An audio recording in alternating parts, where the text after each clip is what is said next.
Bonjour, merci d'être avec nous pour ce premier débat thématique des élections régionales. Tous les samedis jusqu'au premier tour, France 3 organise le débat autour des principales compétences du Conseil régional. Au programme aujourd'hui, la culture, le patrimoine, le tourisme et bien sûr l'identité de notre nouvelle région Bourgogne-Franche-Comté. Une émission diffusée bien sûr sur l'ensemble de cette nouvelle région et animée avec vous, Catherine. Bonjour. Bonjour Lilian. Bonjour à tous. Eh bien, nous allons commencer par présenter nos 6 invités présents sur ce plateau. Alors, tout d'abord, Jérôme Durin. Il est sénateur de Saône-et-Loire, conseiller régional sortant et il est candidat pour la liste socialiste de Marie-Guite Dufay. Face à lui se trouve Jean-Philippe Lefebvre, adjoint à la culture à Dole, dans le Jura, candidat pour la liste LR-UDI de François Sauvadet. Brigitte Monet, c'est la seule femme sur ce plateau, qui est conseillère régionale de Franche-Comté, maire de Vincelles, dans le Jura. Elle est candidate pour la liste Europe Écologie Les Verts de Cécile Prudhomme. Jacques Richardetti, maire de Trescendant, dans le Doubs, représente ici la liste de Sophie Montel du Front National. Jérôme Petitdent, maire de Fin-les-Moutiers, en Côte-d'Or. Il est là pour la liste de Nathalie Velmorel, l'alternative à gauche. Et puis, pour finir, Charles-Henri Gallois, tête de liste régionale de l'UPR, l'Union populaire républicaine.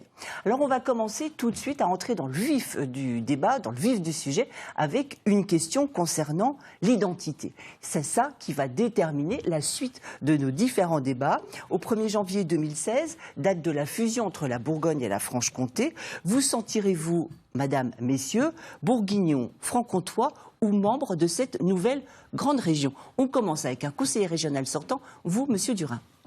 Je crois qu'on se sentira tous bourguignons franc-comtois. Il faut rappeler que ce rapprochement, il a été d'abord volontariste. Une loi est venue qui a créé 13 nouvelles grandes régions. Mais Marie-Guite Dufay et François Patria avaient, eux, déjà pris l'initiative de rapprocher ces deux grandes régions, que sont la Bourgogne et la Franche-Comté, parce qu'il y a des complémentarités évidentes.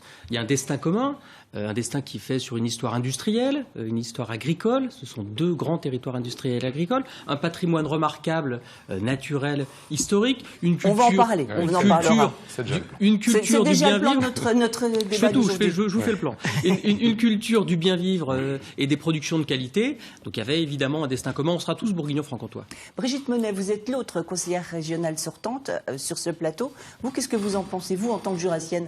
1er janvier, vous êtes bourguignonne, franc-comtoise? Moi, je suis une habitante de ce monde, j'ai envie de dire.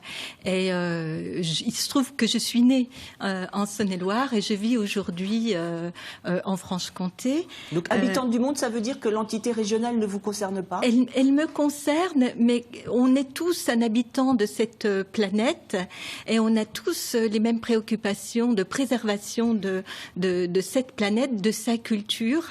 Et concernant la Bourgogne-Franche-Comté, nous avons énormément de choses en commun qui ont été dites par l'interlocuteur précédent, qui sont l'authenticité de nos paysages, la culture industrielle de nos territoires. La Franche-Comté est la première région industrielle de France. C'est aussi la ruralité. Il ne faut pas oublier que la Bourgogne-Franche-Comté sera la région qui a le moins d'habitants qui habitent la ville. Et ça, c'est un élément important pour les politiques à venir, aussi bien culturelles que touristiques. Jean-Philippe Lefebvre, vous êtes élu à Dole, on l'a dit dans la présentation, à équidistance quasiment, ou le centre, c'est un des centres presque de cette grande région, et vous appartenez à une famille politique qui était, alors à certains moments moins favorable à la fusion, puis finalement, globalement aujourd'hui, oui, vous serez bourguignon, franc-comtois, les deux, ça ne vous posera pas de soucis? Moi, je pense que si la grande région, c'est une entité, c'est pas une identité. Donc on a créé une nouvelle entité, c'est un mode de gestion de territoire, mais ça ne remplace pas les territoires. J'allais presque dire, les plus anciens d'entre nous se souviennent de, vous savez, cette interpellation du général de Gaulle qui disait « Dante, Goethe, Chateaubriand sont respectivement et éminemment italiens, allemands et français, et ils n'auraient pas beaucoup servi l'Europe s'ils avaient parlé en quelque espéranto ou volapük intégré. » Ce que je veux dire par là, ce que je veux dire par là, c'est que Courbet restera toujours franc-comtois, parce que ses paysages sont ceux de la comté. Et Vincenot restera toujours un écrivain bourguignon, parce que la saveur de son texte est marquée par la saveur de la Bourgogne. Et donc, pour nous, pour les Républicains et les centristes, les collègues de l'UDI, notre projet, c'est de respecter les deux identités, celle de la Bourgogne et de la Franche-Comté, tout en les administrant par une entité commune. Jacques Richardetti, le Front National a été sévère avec ce projet de fusion. Voilà, si vous êtes élu, quand vous siégerez dans la nouvelle Assemblée? Bien évidemment, forcément, je vais siéger dans une Assemblée de la Bourgogne et de la Franche-Comté. L'entité est clairement définie, les territoires sont définis. Voilà, moi je voudrais revenir à ce qui a... Mais est-ce que vous vous sentirez comme devant défendre les intérêts de votre région initiale ou votre vision politique, ce sera celle des intérêts de ce nouvel ensemble? Parce que c'est ça finalement notre question sur l'identité. Évidemment, les fondamentaux de chacun, que ce soit l'identité de la Franche-Comté et l'identité de la Bourgogne, on les a mariés, je voudrais bien voir les termes du contrat, enfin vous les connaissez comme moi, vous les voyez comme moi, c'est un mariage quasiment forcé, dans la précipitation, on ne sait pas trop ce qui a présidé à ça, les populations, parce que je pense que c'est là-dessus qu'il faut revenir, les populations sont totalement déboussolées. Quand vous voyez des gens, enfin moi j'ai le plaisir de faire la campagne à côté de Sophie Montel, vous allez à l'encontre des populations, qu'elles soient franc-comtoises ou bourguignonnes, elles sont totalement désemparées. Vous voyez les bourguignons qui ont peur du côté industriel et surpuissant du Nord Franche-Comté chez nous. Vous avez les gens de la Franche-Comté qui ont peur de la toute-puissance bourguignonne. On va être très honnête et dire que la Bourgogne semble moins inquiète des conséquences que la Franche-Comté. Moi, c'est un peu ce que je pensais. Et au vu du terrain, j'ai vu certaines inquiétudes, particulièrement plein ouest, du côté de Nevers, où là, ces gens-là se sentent totalement désemparés. Et le Front National défendra ces territoires oubliés.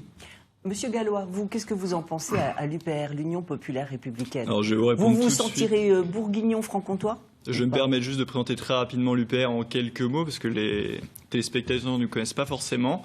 L'UPR est un parti assez récent sur la scène politique, qui rassemble déjà plus de 9000 adhérents, ce qui commence à faire pas mal. Et c'est un parti... Vous dites bien 9000 adhérents pour la France? Exactement, oui. Et c'est un parti qui se veut au-delà du clivage gauche-droite, et contrairement à d'autres, ce n'est pas seulement un slogan, puisque le ministère de l'Intérieur lui-même, à toutes les dernières élections, nous a classés en listes diverses, c'est-à-dire ni divers gauche ni divers droite. Si on reprend toutes les polémiques sur les classements du ministère de l'Intérieur, je ne sais pas si c'est le meilleur critère, mais je me permets de vous voir. Écoutez, on a une heure à rester ensemble, on ne va peut-être pas partir là-dessus. Alors si vous êtes élu au 1er janvier, vous vous sentez bourguignon ou franc-comtois? Mais moi je pense en tout cas que c'est un débat qui est beaucoup plus vaste que cela, et là on part sur des termes très techniques de gestionnaires finalement... qui pourraient être faits par des gestionnaires qui ne sont pas forcément des politiques, mais l'important c'est que là on est sur les élections régionales et c'est de la politique. Il faudrait expliquer aux citoyens qui n'ont jamais demandé, les bourguignons et les franc-comtois n'ont jamais demandé à fusionner, de même que cette loi de réforme des collectivités territoriales, ça n'a jamais été une demande des citoyens. D'ailleurs, il faut quand même se rappeler qu'à la base, il y avait l'obligation de faire un référendum sur les fusions des collectivités territoriales. C'est l'amendement Guémard qui a été voté à la fois par le PS et les Républicains, qui a enlevé cette obligation de référendum. Donc encore une fois, on fait une fusion sans demander l'avis du peuple. Et le gros problème qu'il y a derrière, c'est encore une fois, c'est un problème beaucoup plus vaste. Ça peut vous paraître excessif, mais ce qui se passe, c'est le démantèlement programmé de la France. C'est toute la politique des eurorégions qui est menée. Et l'idée à terme, c'est la fin des communes, c'est la fin des départements, et c'est la fusion de grandes régions qui négocieraient directement avec Bruxelles. Et l'État français disparaîtrait complètement. Et l'UPR va être le seul parti à dénoncer ça. Et c'est ce qui paraît fondamental. On peut partir sur un problème technique d'identité. Est-ce qu'on se sent plus ou moins bourguignon, plus ou moins franc-comtois? C'est très bien ces identités. Mais à terme, ce qu'il faut avoir en ligne de mire, c'est la disparition programmée de la France. Personne n'aurait pu dire, par exemple, il y a 10-15 ans, que la Catalogne serait au bord de la sécession avec l'Espagne ou que l'Écosse serait au bord de la sécession avec le Royaume-Uni. Et ce qui se joue à long terme, c'est ça. Mais pour l'instant, on est en Bourgogne-Franche-Comté. Hein? Oui. D'accord, merci. Jérôme Petitdent. Oui, je crois que l'entité est décidée. L'identité, par contre, pour nous, c'est une identité avant tout républicaine. Nous ne souhaitons pas qu'à travers cette notion d'identité soit mis en avant la confrontation des territoires entre Bourgogne, entre Franche-Comté ou des territoires plus locaux. Nous souhaitons que cette Bourgogne-Franche-Comté puisse s'inscrire dans un travail, on va dire, coopératif. Donc je ne rentrerai pas dans cette polémique identitaire. On vient de parler d'identité. Ça va nous amener forcément à ce qui est notre thème, on va dire peut-être central, la culture. C'est un des budgets. Alors, le paradoxe pour présenter ces discussions, c'est que c'est une des compétences qui n'étaient pas obligatoires des conseils régionaux. Ça veut dire prise de manière différente selon les régions. Une compétence dont on parle beaucoup parce que ça concerne plein de gens, des associations, des spectateurs, des pratiquants. Ça concerne la vie. Ça concerne la vie et pour autant qui représente peu en termes financiers quand on regarde les chiffres. Dans les budgets, 17 millions en Bourgogne sur un budget de 775 millions d'euros, 10 millions en Franche-Comté sur 516 millions. Donc on voit que c'est pas énorme par rapport à ce que dépense la région et pour autant... on en parle beaucoup. Quelle est votre position d'abord à tous les 6 ? On sait que les régions évoluent dans un contexte budgétaire extrêmement tendu. Est-ce que le budget de la culture, c'est une variable ? C'est quelque chose sur lequel on peut toucher, on peut négocier si on doit avoir des priorités ? On parle beaucoup de développement économique, ce sera le thème d'une autre émission, mais pourquoi pas ces vases communicants ? Ou est-ce que c'est sanctuarisé, ça ne bouge pas ? Monsieur Lefebvre ? C'est sanctuarisé, c'est clairement sanctuarisé. Dans l'état donc des budgets, ce qui veut dire, mais je pense que notre compétiteur, si je puis dire, aura l'occasion d'en parler, puisque c'est une sanctuarisation sur une situation qui, notamment en Bourgogne, a été un peu malmenée, on va dire, sur ces dernières années. N'empêche, de toute façon, la réponse est claire et nette, ça ne sera pas une variable d'ajustement. Monsieur Richardetti. Alors pour nous, les 3% du budget, effectivement, c'est quelque chose qui restera en place. Simplement, comment on va dépenser ces 3% ? Je pense que la culture, je vais être caricatural, mais c'est quand même comme ça. Quand on voit le fonctionnement, je me jette dedans, le fonctionnement des FRAC et autres CRAC. Directement. On avait prévu d'attendre un petit peu avant de parler de ça pour. Je pense que c'est quand même important. Cette culture du petit doigt en l'air et de la coupe de champagne et des petits fours qui sert une caste en place. J'en veux pour exemple le frère du président Patria, président du FRAC de Bourgogne pendant des années. Voilà, c'est caricatural, mais c'est ça l'esprit pour l'esprit des gens. Par ailleurs, si je puis me permettre, il est aussi universitaire. Ce monsieur a une carrière, un métier. C'est pas forcément parce que. Non, mais très bien, mais vous voyez. Projet Le Pen de faire de la politique en famille. C'est un peu surprenant. Mais bon, moi, quand vous allez voir les vrais gens, nous on est pour un art populaire, proche des gens. Qu'est-ce que ça veut dire ? Alors. Oui, on peut en alors, parler. on ouvre. Écoutez, vous nous amenez. On ouvre le débat. On va peut-être pas parler. Si vous voulez pas parler de chiffres, Jérôme Durin, vous voulez répondre. Je pense. La question, c'est est-ce qu'on peut choisir à l'intérieur de la culture ? C'est ce que vous êtes en train de nous dire. Tout à fait, mais pour vous, il y a des bonnes et des mauvaises cultures. Exactement. C'est pas qu'il y a des bonnes ou des mauvaises cultures. Elles sont toutes bonnes. Simplement, une culture au service du vrai, du beau. Voilà, avec un euro dépensé et qui est un investissement. Mais le vrai et le beau de Jacques Richardetti, c'est peut-être pas le vrai et le beau de Brigitte Monet. Très bien, mais je vous garantis que pour être proche des gens et des vrais gens, je vous garantis que la culture, genre FRAC et compagnie, vous voyez... Bon, on va en discuter. Brigitte Monet, quelle est votre définition, vous, de la culture ? Qu'est-ce que vous souhaiteriez faire ? Est-ce que la région de Franche-Comté, par exemple, qui est directement attaquée par le FRAC, est-ce qu'elle a mis trop d'argent ? Elle subventionne à 70% le budget FRAC à Besançon. Alors déjà, à quoi ça renvoie la culture ? Ça renvoie à l'émotion, à l'émancipation. C'est d'ailleurs ce que le Front National n'aime pas du tout, c'est l'émancipation. C'est totalement faux, c'est madame. la capacité, à penser par soi-même. Donc, c'est tout ce qui amène à réfléchir, à créer du lien social sur l'ensemble des territoires. Alors, nous, Europe Écologie Les Verts, nous souhaitons sanctuariser les budgets des politiques culturelles. Il faut bien qu'on explique le mot sanctuariser, c'est-à-dire que vous ne voulez pas baisser le budget. En tout cas, on ne baissera pas. Qu'est-ce qu'on constate sur l'ensemble de la France ? C'est qu'avec les baisses de dotation de l'État, plus de 100 festivals ont disparu. Beaucoup de communes, 95% des communes envisagent de baisser les dotations au milieu culturel. Mais on oublie que la culture, c'est de l'économie et que la culture, ce sont des emplois locaux non délocalisables. Alors moi, j'ai envie de redire, la culture, c'est une richesse au-delà de la richesse de notre esprit, avec toute la variété et toute la liberté que l'on doit laisser aux artistes. Parce que lorsqu'on fait le procès du FRAC, c'est la liberté des artistes que l'on attaque. C'est des budgets pléthoriques. Jérôme Durin qui voulait répondre, s'il vous plaît, parce que Vous avez dit, on connaît le goût du Front National pour la culture officielle, la culture autoritaire. La culture, c'est ce qui nous interpelle. C'est la liberté, c'est le lien social, c'est le vivre ensemble, c'est le développement de la citoyenneté. Donc la culture, ça doit vivre, ça ne doit pas être encadré. On voit déjà d'ailleurs que sur ce sujet-là, le Front National, c'est la régression, c'est l'enfermement. Nous, on veut que la culture, elle ouvre. Pour qu'elle ouvre, la culture, il faut qu'elle ait des moyens. Donc Marguerite Dufay dit, on sanctuarise les moyens dédiés à la culture. D'ailleurs, en Bourgogne, si ces dernières années, il y a eu une baisse, sur l'ensemble du mandat, il y a eu une hausse considérable des crédits consacrés à la culture.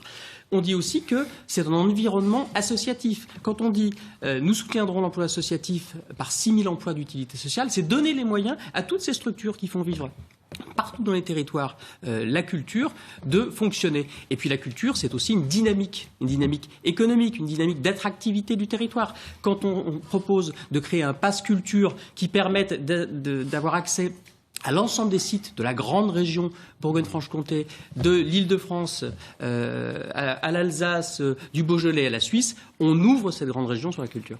Alors, mais 2 FRAC, un à Dijon ou à Besançon, comment vous envisagez la chose si jamais vous êtes dans l'exécutif, dans la majorité? C'est pas un problème spécifique à la culture. Il y a de nombreux domaines de compétences où les modes de gestion ne sont pas les mêmes. Certains sont en régie, d'autres sont confiés à des associations. C'est le cas pour les FRAC. Donc il faudra voir les moyens qu'on a de les rapprocher. Moi, je persiste à penser, au-delà de la question du mode de gestion, que l'art contemporain, c'est aussi, là encore, quelque chose qui doit nous interpeller et que ça ne doit pas être mis sous le boisseau comme le Front National veut le faire. Ça, c'est ce que vous voulez nous faire mettre sous le boisseau. On ne met pas du tout sous le boisseau l'art contemporain. Mais simplement, l'art contemporain, il faut qu'il parle aux gens. Il ne parle pas aux gens quand vous avez des stocks, au FRAC de Franche-Comté, où vous avez des têtes de chevaux. Pardonnez-moi, monsieur Richard Detti, je me fais l'avocat du diable. À titre personnel, je déteste la musique militaire. Je plaisante, mais je déteste la musique militaire. De quel droit vous allez supprimer les subventions au festival de musique militaire ou pas? Parce que vous n'aimez pas. Enfin, je vous ai pas parlé. Pardonnez-moi, vous êtes un parti politique. Pourquoi un parti politique a un jugement esthétique Je n'ai pas un jugement esthétique, c'est fou. Non, mais vous savez à quoi ça fait penser quand même, sérieusement. Un jugement esthétique sur l'art en politique. Mais j'ai pas un jugement esthétique, c'est vous qui me poussez. Je vous pose la question. Non, mais c'est intéressant. On n'a rien contre l'art moderne. On n'a rien contre l'art moderne, mais il faut qu'il soit au service du beau et proche des gens. Et ça, c'est possible. Ça, c'est possible. On va peut-être quand même écouter nos 2 autres invités. Charles-Henri Gallois sur ces questions de culture. Moi, je ne veux pas partir en politique politicienne sur ce sujet-là. Allez, en esthétique. On n'a pas à juger ce qui est beau, ce qui est pas beau. Effectivement, on n'est pas là-dedans. L'idée et la vraie question, c'est que si on part là-dedans, sur n'importe quel sujet, tout le monde va dire effectivement il faut sanctuariser le budget, on veut faire plus de culture, tout le monde le dit. La vraie question, c'est celle qu'a soulevée Madame, c'est sur la baisse des dotations, dont on parle très très peu. Et c'est ça la problématique, parce qu'effectivement, le gâteau global va diminuer. Ça, faut pas l'oublier, il y a une baisse de 30% des dotations. Mais il faudrait peut-être se demander à quoi est-ce que c'est dû cette baisse de 30% des dotations. Vous savez que M. Hollande, qui a été élu, il avait dit qu'il renégocierait le traité budgétaire au niveau européen. Sauf qu'il ne l'a pas fait, c'est ce traité budgétaire qui impose, à l'État français des économies de 50 milliards d'euros, dont cette baisse des dotations. Donc l'Union populaire républicaine se propose de sortir de l'Union européenne, ça peut vous paraître très très loin au niveau de l'échelon, mais on voit une conséquence directe. Quand vous allez voir vos mairies, j'ai manifesté il y a peu de temps à la Nièvre auprès des maires qui luttaient contre la baisse des dotations. C'est pas auprès de l'État français qui doivent aller manifester, c'est auprès de Bruxelles, qui est directement responsable de ces éléments-là. Ce qu'il faut savoir, c'est qu'est-ce que vous allez faire? Si jamais vous êtes à la région Bourgogne-Franche-Comté, vous allez demander de l'argent à Bruxelles pour faire plus de culture? Mais déjà, l'argent de Bruxelles, il faut savoir que c'est de l'argent français. Chaque année, la France donne 22 milliards à l'Union européenne, elle en reçoit 14. Et on perd 8 milliards d'euros au passage. Donc c'est de l'argent français. C'est un peu comme si je vous donnais, si vous me donniez 500 euros, je vous en rends 300 et en plus vous me dites ce que je dois faire avec les 300 et je devrais vous dire merci. L'Union européenne, fondamentalement, c'est ça. Et ça, il ne faut jamais l'oublier, c'est de l'argent français. Juste un mot, Charles Gallois, c'est comme on ne fait pas un débat sur l'appartenance de la France à l'Union européenne. Non, je sais bien, tout de même, dans ces élections européennes, déjà que le sujet est compliqué pour les électeurs, je ne suis pas certain qu'ils vont comprendre. Je sais bien, mais il faut Terminé, et Jérôme Petitdent qui ne s'est pas encore exprimé sur les choix culturels. Il faut quand même expliquer d'où ça vient, parce que c'est facile après de pleurer sur les conséquences. Il faut expliquer d'où ça vient, et l'Union populaire républicaine est, excusez-moi, le seul parti à le faire. Alors après, effectivement, au niveau de la région, il y a des choses à faire néanmoins, et on a un programme régional qui peut être appliqué, mais il ne faut pas perdre de vue qu'on ne peut pas promettre des millions d'emplois, on ne peut pas promettre de maintenir tel ou tel budget, parce que ce n'est pas dans les mains de la région, c'est au niveau de l'Europe. Donc c'est bien de l'expliquer et de comprendre d'où vient le mal. Jérôme Petit. Oui, moi je voudrais revenir quand même sur votre question, la culture. La culture, je voudrais rappeler quand même que c'est une mission de service public déjà, et que elle est universelle, c'est une source d'émancipation importante. Je ne vois pas en quoi un parti politique pourrait juger du beau ou du laid dans le domaine culturel. Elle n'est en aucun cas une variable d'ajustement. Bien évidemment, sanctuarisation, je ne sais pas si tous nos compatriotes aiment entendre ce mot, mais il semblerait que, bien sûr, le budget de la culture ne peut être menacé, il peut même voire être augmenté en fonction de la politique qui est menée. Nous souhaitons que les territoires puissent s'exprimer à travers cette compétence de la culture. Il faut une mise en réseau. Je rappellerai aussi que la culture est une compétence partagée et que si la région peut être le pilote, peut-être au niveau territorial, entre tous les acteurs autour de la culture, ça serait bien. Voilà. Donc, soutenir ce travail en réseau dans le domaine culturel, ça nous semble un axe important. Mais ça veut dire quoi, mise en réseau, concrètement? Donnez-nous un exemple. Sur le territoire, quel qu'il soit, sur notre grande région de demain, vous avez des acteurs qui sont nombreux, qui souffrent justement d'un manque de soutien ou de lisibilité. Cette lisibilité, la région doit être là pour justement les aider. Ça veut dire quoi concrètement? Un réseau. Quand vous avez par exemple une compagnie de théâtre qui va appeler à l'aide à travers une subvention pour deux spectacles. Pourquoi ces 2 spectacles pour 2 représentations seulement? Pourquoi, justement, avec la mise en réseau, ces représentations ne seraient pas développées au niveau régional? Voilà, c'est une intelligence des dépenses des deniers publics. Vous avez cette manifestation qui va se développer à l'échelle régionale. Au lieu d'avoir 2 représentations, vous en avez 15. Et vous satisfaisez qui? Vous satisfaisez les citoyens. Voilà. Jean-Philippe Lefebvre, vous vouliez... On était parti sur la question du budget sanctuarisé. Oui, on a glissé sur le FRAC et sur la définition d'une politique culturelle. C'est quoi une politique culturelle dans une politique de territoire? Moi, j'allais dire, on peut le résumer en 3 points. Dans une définition très floue de la loi NOTRe, d'ailleurs, des compétences, parce que c'est quand même pas du netteté folle. Le terme culturel ne peut être associé qu'au mot politique, parce que c'est au moment où l'intervention, en l'occurrence l'intervention publique, se voit. C'est l'épanouissement des individus, c'est l'apaisement d'une société, parce que la culture permet une relation sociale, ça se fait souvent en famille, ça se partage. Il y a une notion de partage dans l'expérience culturelle. Et puis il y a le rayonnement d'une région. Bon, alors pour en revenir au débat qui a été lancé sur quelle est la place du politique par rapport à l'action culturelle. Moi j'utilise toujours la même phrase. Je dis orienter n'est pas choisir, mais orienter. Et si on s'oriente sur la question du FRAC, la question, pour moi, comme pour mes amis, n'est pas de faire des choix esthétiques. Là aussi, je fais un parallèle. Vous savez, au moment où les politiques ont vraiment fait des choix, achetaient des œuvres pour leur musée, c'était à la fin du 19e siècle. Ils ont fait quoi? Ils sont passés à côté des impressionnistes. Et on ne peut pas dire que les impressionnistes soient une émotion qui ne soit pas positive. Et ils ont choisi les peintres pompiers que plus personne ne regarde aujourd'hui, Boudreau ou de Taille. Donc ce que je veux dire par là, c'est que sur l'esthétique, c'est pas un sujet. Enfin, pour moi, ça n'est pas un sujet. Par contre, orienter, c'est-à-dire avoir une politique claire et lisible, et notamment par rapport au FRAC. Alors, allez, ça pose 3 vraies questions. D'abord, celle du FRAC en Bourgogne, qui soit un FRAC bourguignon, beaucoup plus qu'un FRAC dijonnais. Parce que la réalité, quand on regarde, il suffit d'aller aujourd'hui sur le site du FRAC Bourgogne, sur toutes les propositions du FRAC Bourgogne, il n'y en a qu'une à l'extérieur, dans Lyon. Ensuite, c'est celle de l'itinérance, de la réalité. Moi, je parle de proximité. Effectivement, l'art contemporain n'est pas forcément... D'abord, ce n'est pas forcément toujours difficile. Je vous invite à venir en ce moment au musée de Dole. Il y a une exposition, pourtant, qui n'est pas si simple et qui a un beau succès.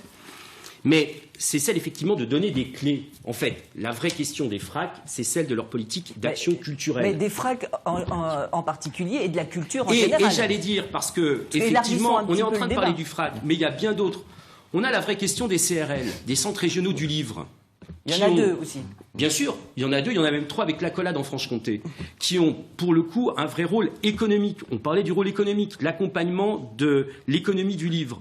On a 2 orchestres l'orchestre Victor Hugo, l'orchestre Dijon-Bourgogne. Voilà, là on a des questions qui se posent, effectivement. Moi je vous l'ai dit tout à l'heure, hein, nous on respecte l'identité des deux territoires. Non, mais ça veut dire concrètement, si vous êtes dans la majorité au mois de janvier, vous faites comment avec 2 FRAC, 2 orchestres, 3 centres régionaux du livre? Mais je reprends le propos.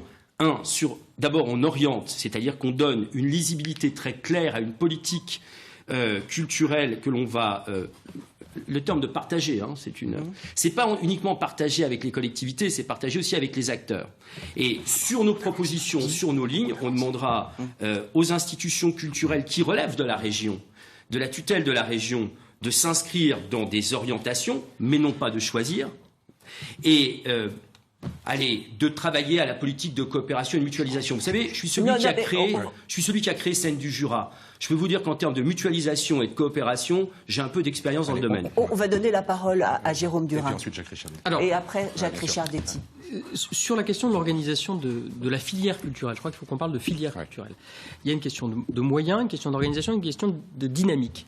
Les moyens, j'ai dit, on les sanctuarise et on met des emplois associatifs, 6 000, à disposition des associations. Ça, c'est la base.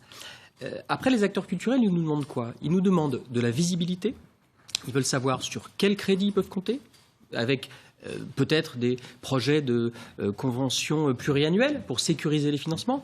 Ils nous demandent du dialogue pour savoir sur quoi ils peuvent compter, comment on peut les aider. Et je crois que si la région nouvelle, si le nouvel exécutif s'engage dans ces 2 voies, on peut sécuriser une filière culturelle qui va travailler sur de la mutualisation, ça vient d'être dit, sur de la mise en réseau, sur du maillage territorial. On peut imaginer des dynamiques autour de grands événements. Nous proposons une fête régionale de la culture.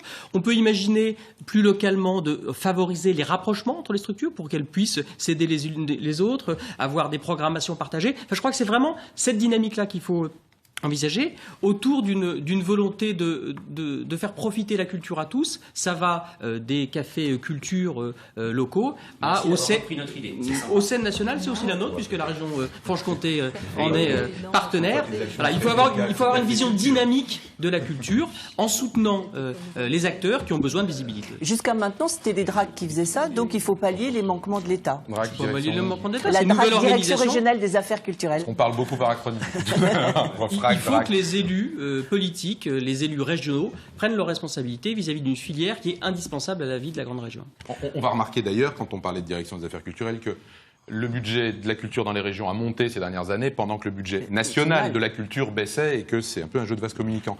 Et la culture c'est 2% en Franche-Comté et c'est un petit peu plus de 2% en Bourgogne. C'est ce que vous disiez tout à l'heure. Jacques Richardetti, votre réaction? Je rebondis sur ce que vous dites. Effectivement, tout le monde autour de la table est OK pour sanctuariser ces budgets autour d'un petit 3%. Voilà, tout le monde est d'accord là-dessus. Voilà. Je voudrais revenir sur tout à l'heure. J'ai été largement caricaturé. Bon, la culture. Caricaturale, peut-être aussi. Non, c'est largement facile. Simplement, nous, je reviens sur ce que j'ai dit. On n'a rien contre l'art contemporain.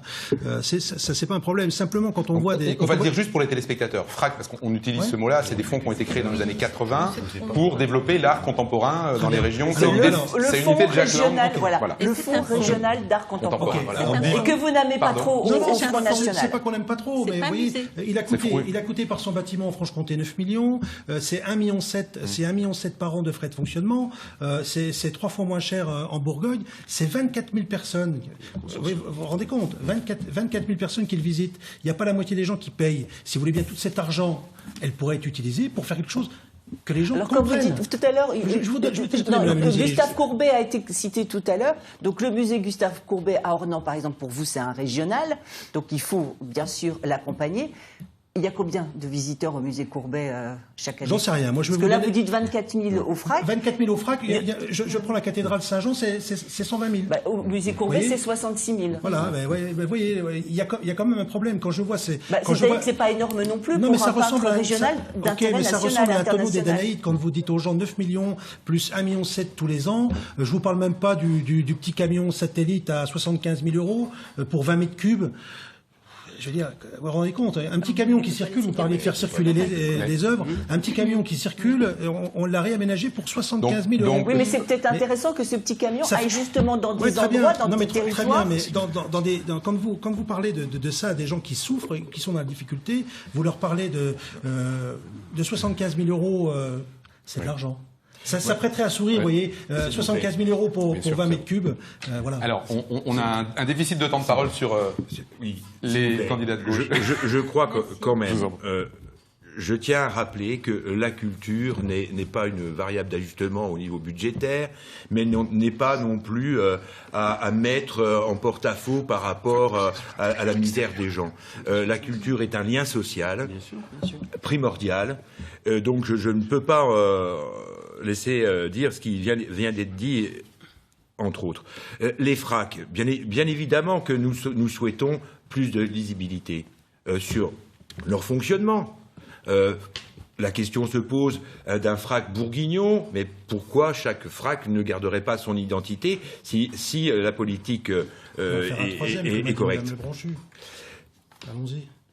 Je tiens quand même à rappeler que certains propos sont plus qu'inquiétants concernant les FRAC, de la part de vos amis, monsieur. Mettons sur la place publique les œuvres et puis mettez-les aux enchères ou brûlons-les. Comment peut-on laisser se dire ça? C'est vous qui le dites, cher monsieur. Non, ça a été dit. Ça a été dit. Ça veut dire que vous sous-estimez complètement l'importance de la culture dans notre pays et sur nos territoires. Voilà. Les FRAC en Bourgogne-Franche-Comté, c'est 1000 œuvres à peu près. Rendons ces œuvres accessibles. Nous demanderons à ce que ces fonds soient le plus connus possible, disponibles pour la population, puisque c'est leur but. Je ne pense pas que la conservation, ce ne sont pas des musées, ce sont des fonds. Ils doivent être mis à disposition, on va dire, de la population. Sur l'équilibre du fonctionnement et de l'investissement de ces FRAC, la région doit être attentive, bien sûr, par rapport au niveau budgétaire, puis c'est tout. Oui, alors s'il y a bien une compétence qui est une compétence régionale, ce sont bien les FRAC. Et effectivement, c'est ce que je disais tout à l'heure, le FRAC c'est déjà un fonds et ce n'est pas un musée. Néanmoins, il y a eu une volonté politique, et notamment de la vice-présidente en charge de la culture, vice-présidente écologiste de Franche-Comté, de justement porter auprès du public et du grand public des œuvres qui resteraient inconnues d'eux si on n'avait pas fait le bus satellite, si on ne faisait pas des interventions en milieu scolaire, si on ne faisait pas des ateliers au sein du FRAC lui-même, si on n'allait pas dans les prisons à la rencontre de personnes qui sont très éloignées globalement, je dirais, des œuvres culturelles qui sont dans ces structures. Merci de nous expliquer l'intérêt du camion satellite, parce que voilà, tout le monde ne comprenait pas forcément. Parce que oui, d'accord. Quand M. Richard Detti dit 70 000 euros pour 75 000 pour 20 mètres cubes, vous dites quoi? Ça fait cher du mètre cube ou vous dites c'est nécessaire? Moi, je dis c'est nécessaire parce que justement, on va partout avec ce bus satellite. On irrigue l'intégralité du territoire. Quand tout à l'heure je disais que la population, elle est essentiellement, je vous en prie, la population, elle est essentiellement dans les villages, dans les bourgs, en Bourgogne et Franche-Comté. Eh bien, notre devoir en tant que politique, c'est d'amener la culture au plus près pour la cohésion sociale et notamment en période de difficultés économiques. Moi, je pense que plus que jamais, on doit maintenir à la hauteur de 3%, c'est ce que nous portons, 3% des budgets, du futur budget régional pour la culture, en tenant les deux bouts, c'est-à-dire d'un côté les grandes structures régionales, voire à dimension nationale, mais de l'autre côté, vraiment la culture en direction du milieu rural. Sur ce qu'on voulait comme suite, et vous allez tous vous exprimer dessus bien sûr, sur cette émission, il y a eu l'exemple du FRAC, il y a un certain nombre de points budgétaires. Il y a des choix, je le disais en commençant ce chapitre, différents selon les régions sur les choix culturels. Il y a des régions qui ont décidé de se concentrer, on va dire, sur une culture locale, interne à la région, qui va des lycées aux compagnies locales. Et puis il y a des choix parfois beaucoup plus extérieurs, qui sont par exemple de financer des spectacles qui vont sortir de la région, de financer des films, par exemple, qui vont se tourner dans une région.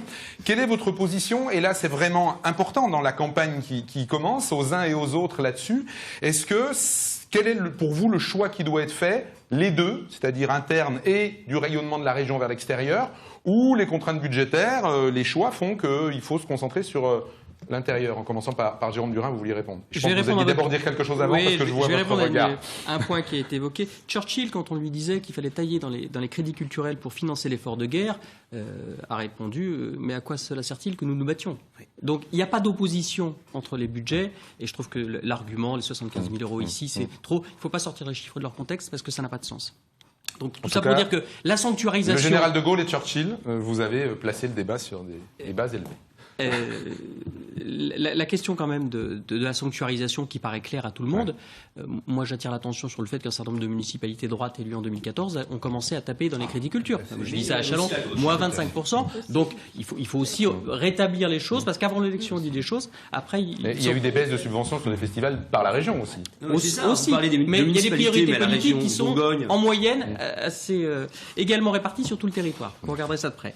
Bon, Deuxième sujet, il n'y a pas d'opposition. Il n'y a pas d'opposition entre l'intérieur et l'extérieur. Voilà. Je pense qu'on peut faire de la médiation culturelle. Nous le proposons. Nous proposons par exemple la généralisation de la carte avantage jeune qui existe en Franche-Comté à tout le territoire bourguignon-franc-comtois, mais on propose aussi de poursuivre l'aide au tournage, à la production et à la diffusion cinématographique sur la grande région.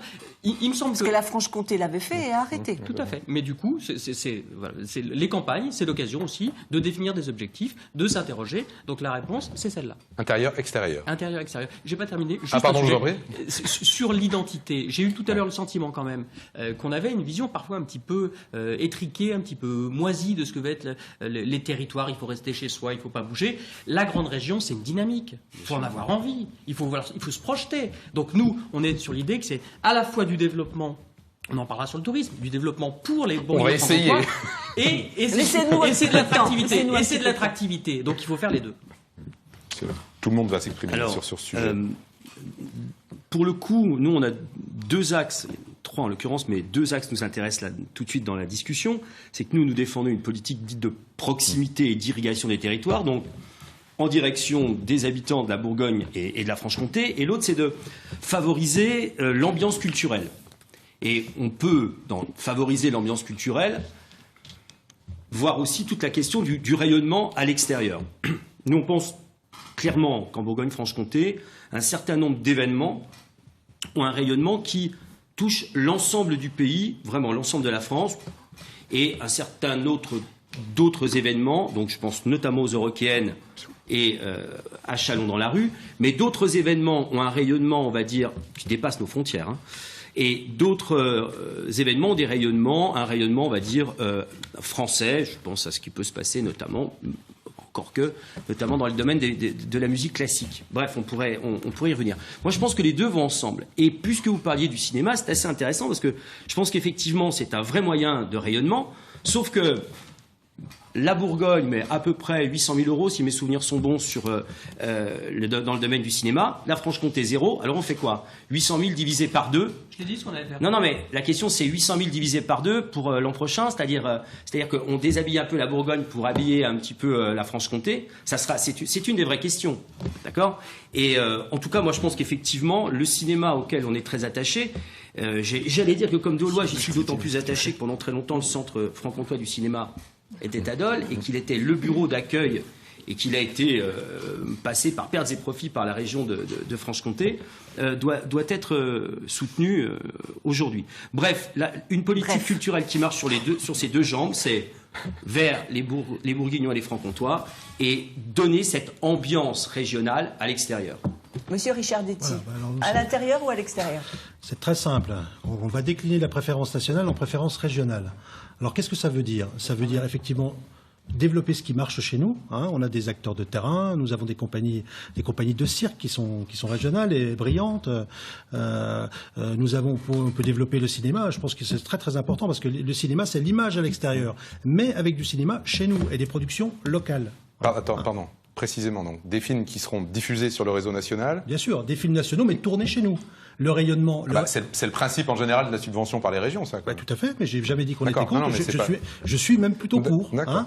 Voilà, ça, je suis pour. Ça c'est de la préférence régionale. Cette préférence régionale, elle se décline aussi sur les métiers d'art, tout ce qui est métier d'art à développer. On a aussi en termes de culture, dont on ne parle pas beaucoup, jumeler le tourisme et la culture. C'est sur nos deux territoires, Bourgogne et Franche-Comté, c'est 101 appellations d'origine contrôlée. Ça aussi, c'est du local. Voilà. En termes aussi, on peut revenir aussi en termes de financement public. Quand il y a des appels d'offres, mettre une préférence via les critères environnementaux et sociaux pour des entreprises locales, que ce soit en termes de production ou autre. Merci. On va faire encore tourner la parole rapidement, Monsieur Gallois. Alors, développement intérieur, extérieur. Sur la culture, on a une vision un peu plus large, si vous voulez, parce que pour nous, la culture, ça a été dit d'ailleurs auparavant, c'est un moyen d'ouverture sur le monde. Donc on veut développer évidemment au niveau local, on veut d'ailleurs nous mettre le paquet sur tout ce qui est culture historique. On a un patrimoine historique qui est quand même assez phénoménal, que ce soit en Bourgogne ou en Franche-Comté. On peut penser au château de Bazoches, Guédelon, la citadelle de Besançon, etc. Donc nous, l'idée, et c'est lié quelque part aussi à la politique des lycées et de l'éducation, c'est une priorité qu'on se réapproprie notre patrimoine local, parce qu'il n'y a aucun pays, il n'y a même aucune région, a fortiori, qui se relève et qui va de l'avant si elle n'est pas un peu fière de ses racines. Et c'est également une ouverture sur le monde. On aimerait que les médias locaux puissent, par exemple, diffuser. On ne le voit jamais, on voit que des films américains, grosso modo. On aimerait. Ah, mais regardez France 3, vous allez voir plein de documentaires sur la région. Vous n'êtes pas branché sur le bon canal. On aimerait voir, par exemple, des films russes, il y a des très bons films coréens, des films brésiliens. Je ne vois pas pourquoi, en fait, on serait sur une culture, juste une culture américaine, on pourrait beaucoup plus s'ouvrir sur le monde. La vraie mondialisation, c'est la mondialisation. C'est difficilement culturelle. dans la compétence des régions de stimuler la diffusion dans des chaînes nationales. On peut pousser, pas forcément nationales, il y a des chaînes justement locales, on peut pousser des chaînes locales à le faire. C'est l'idée de la région et c'est cette articulation, le patrimoine français et l'ouverture sur le monde. Monsieur Petitdent. Monsieur Petitdent. Oui, à la question... Rapidement, s'il vous plaît. Pour qu'on parle de tourisme un petit peu. En local ou ouvert, ouais. J'ai dit tout à l'heure, la culture, elle est universelle. Pour nous, avant tout, elle n'est pas simplement une offre non plus. Il faut que les citoyens se réapproprient la culture et qu'ils en soient acteurs. Donc, obligatoirement, chaque territoire se doit d'être porteur de projets. Le rayonnement régional va de pair, notre région étant située au carrefour au niveau national, voire même européen. Donc nous soutiendrons les grands projets, mais nous soutiendrons bien évidemment tous projets locaux avec une identité territoriale qui coule de source. Brigitte Monet, encore un mot sur cette histoire de culture, sur ce débat de culture, puis on passe au tourisme. D'accord, je dis qu'il ne faut surtout pas se recroqueviller sur soi-même. La culture, c'est l'ouverture, donc, et on le voit au travers des festivals, quand on voit des festivals du film d'Asie et bien d'autres, ou à Vesoul, ou d'Amérique latine, à Lons-le-Saunier, on voit que ça bouillonne partout et que cette ouverture, elle est bien présente. Alors, je voulais faire un aparté. Quand même, on dit qu'il faut faire vivre au niveau des territoires. Moi, je voulais souligner que certains territoires aujourd'hui sont en difficulté. Quand on voit, par exemple, que la Fraternelle est en grande difficulté, vous avez consacré une émission hier soir, cette association qui porte la mémoire de la culture ouvrière sur le Haut-Jura, faute de financement et avec des baisses de financement d'une municipalité de droite, se voit aujourd'hui obligée de faire appel à la générosité publique pour pouvoir continuer à vivre. Bon, la région a porté et continue à porter la Fraternelle, mais là c'est un exemple des dégâts, des baisses de subventions de la part des collectivités locales. Vous ne vous rejoindrez pas. On va donc parler maintenant du tourisme, si vous le voulez bien. Alors le tourisme en quelques chiffres. En Bourgogne, c'est 11 millions d'euros pour le tourisme et le thermalisme. En Franche-Comté, c'est presque 7 millions, c'est-à-dire à peu près 1,3-1,4% du budget. C'est tout de même 3 milliards d'euros qui sont dépensés pour le tourisme dans notre grande région et c'est 40 000 emplois. On va commencer avec vous, Monsieur Richard Detty.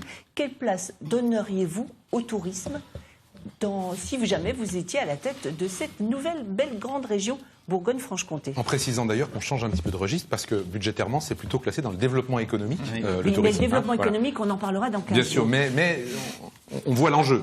C'est important, effectivement. Le tourisme, c'est le développement économique, vous l'avez dit, rappelez-moi 15 milliards, c'est ça 3 milliards. 3 milliards. Oh, quand 3 on milliards. Voilà. J'étais optimiste. 3 milliards. Effectivement, le tourisme, c'est l'identité de nos deux belles régions, la Bourgogne et la Franche-Comté, avec comme je le disais tout à l'heure, 101 appellations d'origine contrôlée, c'est pas rien.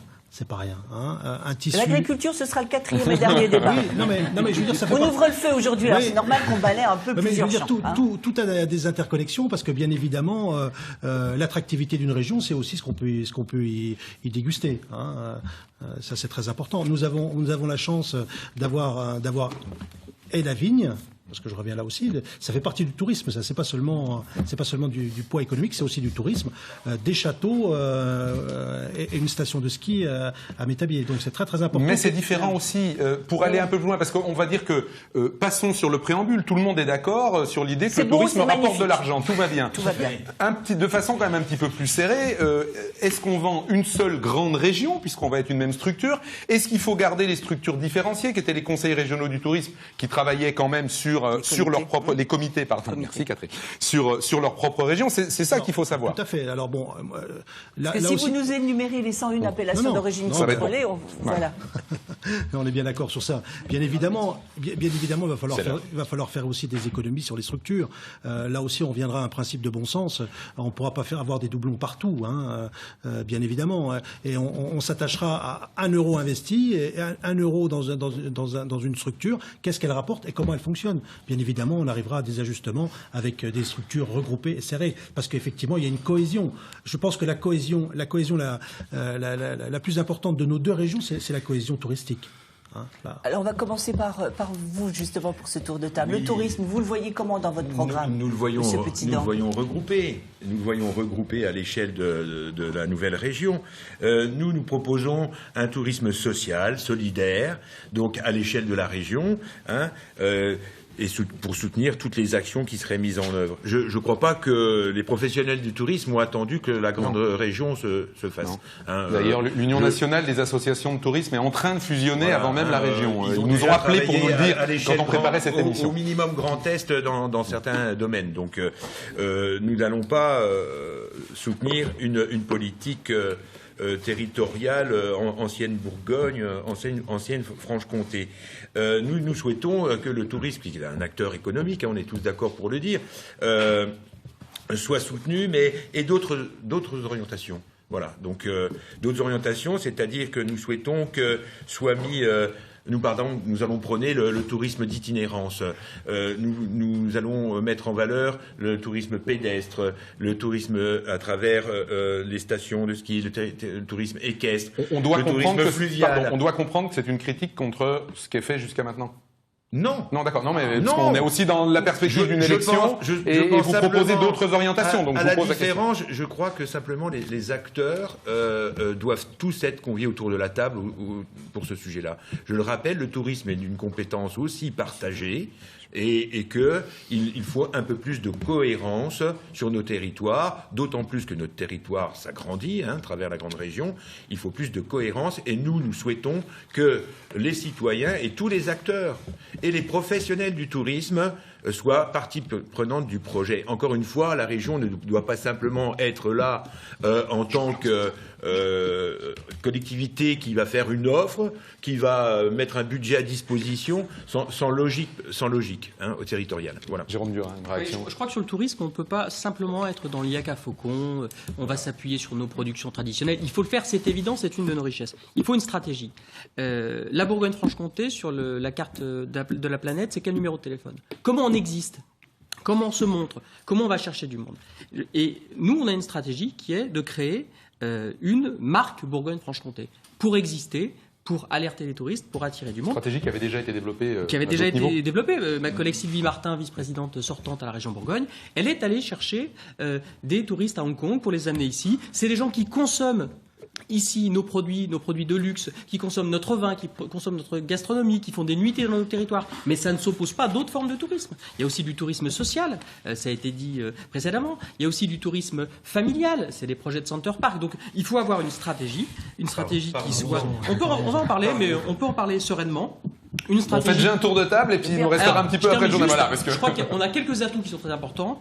C'est le no-tourisme, c'est nos grands sites. Et on propose d'ailleurs d'avoir un label qui permet d'aller sur tous les grands sites UNESCO, les 6, Alors, et puis voilà. le tourisme d'itinérance. 8. T'arrives à 8, Moi, j'ai toi compté 8 sites UNESCO sur 41 en France. Bon, c'est ça. Quand on rajoute quand même les sites naturels comme les Grands Lacs, et puis également le deuxième site Bon. qui m'échappe. Enfin, Un voilà. label, en tout cas un label pour l'ensemble. Et Voilà. puis il y a quand même aussi 3 parcs régionaux naturels, donc le Haut-Jura, le Ballon des Vosges et le Morvan. Et le Morvan. Hein, Voilà. tout Donc ça, un label pour tout ça, un cheminement pour tout ça. Un label pour tout ça, un itinéraire qui relie les sites UNESCO, et puis un tourisme d'itinérance qui utilise tous les sites remarquables qu'on a dans le Juste un mot. Vous levez la main, vous levez le doigt, un Vous mot. dans votre liste les réserves naturelles, hein, qui sont nombreuses, par exemple en Franche-Comté et également en Bourgogne. Tout à l'heure, on a dit. Tout le monde sera d'accord sur les outils.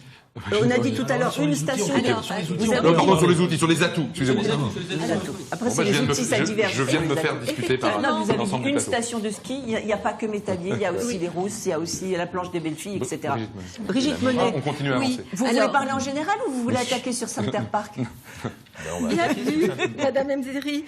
Alors, moi, je vais vous donner les 3 critères que nous, écologistes, nous portons pour un tourisme durable. Premièrement, c'est un tourisme qui est supportable sur le plan écologique. Et bien évidemment, un tourisme supportable, ça veut dire que nous n'irions pas sur les 2 center parks prévus au Rousset et au-dessus de Alors, Poligny. juste une toute petite parenthèse. Comme on n'a pas été très précis Oui. tout à l'heure sur le FRAC, là, il faut savoir 2 center parks, un au Rousset en Saône-et-Loire Oui. et un autre à Poligny dans le Jura. Tout Et à l'opérateur est un opérateur privé. C'est Pierre et Vacances qui veut faire construire fait. donc des bungalows, À moins de piscines 150 avec au minimum Oui. 30 degrés toute l'année, etc. Et avec des problèmes notamment d'approvisionnement et de rejet en eau. En eau. Donc voilà, je ferme la parenthèse. Et un tout petit exemple, par exemple, le Conseil régional de Bourgogne, lors d'une même séance, a voté 60 millions d'euros en direction du Center Park du Rousset et a voté dans la même séance 4 millions d'euros pour le développement du tourisme durable. Donc, c'est pas possible de continuer comme ça. Ensuite, on voit bien la différence. Ensuite, c'est un tourisme viable sur le plan économique. Donc, pour qu'il soit viable aussi sur le plan économique, ça demande la montée en compétence des professionnels du tourisme, ce que font les conseils, les comités régionaux du tourisme. Et il faut qu'il soit équitable sur le plan social. Il faut quand même pas oublier que 50% des ouvriers ne partent pas en vacances. Ça veut dire que leurs enfants non plus ne partent pas en vacances. Et lorsque nous portons, nous, fortement le développement, la reprise du village de vacances de l'Amoura, eh bien, c'est aussi pour permettre au tourisme social et familial de continuer à exister sur notre territoire de tradition ouvrière quand même, ne l'oublions pas. Charles-Henri Gallois, sur ce sujet, en précisant qu'il nous reste 1 minute 30, mais qu'on continuera après le flash de midi, la discussion là-dessus. Je vous rassure, parce que vous me faites les gros yeux, mais on continue après. Comme on Charles-Henri. parle du Center Park, je veux aussi rentrer dans le sujet. L'UPR se propose au niveau national de rétablir la démocratie. Donc évidemment qu'on veut le faire également sur le plan local. Ça se traduit comment ? Ça se traduit par des référendums pour tous les sujets qui impactent effectivement l'environnement et l'écologie, et également tous les sujets où les contribuables doivent mettre la main à la poche pour des montants assez importants. Donc l'UPR se propose de faire des référendums sur ces sujets-là, pas des référendums sortis de nulle part, parce qu'il y aurait des débats contradictoires avec des gens pour, des gens contre auparavant, et ce sera aux citoyens de trancher sur ces sujets-là. Ça me paraît être la méthode la plus démocratique de le faire, et j'ose espérer que ça sera mis en place incessamment sous peu. Monsieur Lefebvre. En 30 secondes ? Allez. Ah oui, en 30 secondes. Ça va C'est être- bien, non, mais ça va être c'est compliqué. très bien parce que vous surveillez l'horloge, donc je ne vous donne pas la parole maintenant. On va bien sûr continuer ce débat sur le tourisme juste après les informations de midi. La suite sur le tourisme, alors on a amorcé Center Park, mais il faudra quand même que vous nous donniez votre conception aussi générale voilà, de l'avenir. Et puis il y aura des conclusions dans un ordre qu'on a tiré au sort avant l'émission. Voilà, 6 minutes d'information de la mi-journée qu'on retrouve en Bourgogne et en Franche-Comté. Et nous, on se retrouve juste après pour la deuxième partie de ce débat. À tout de suite.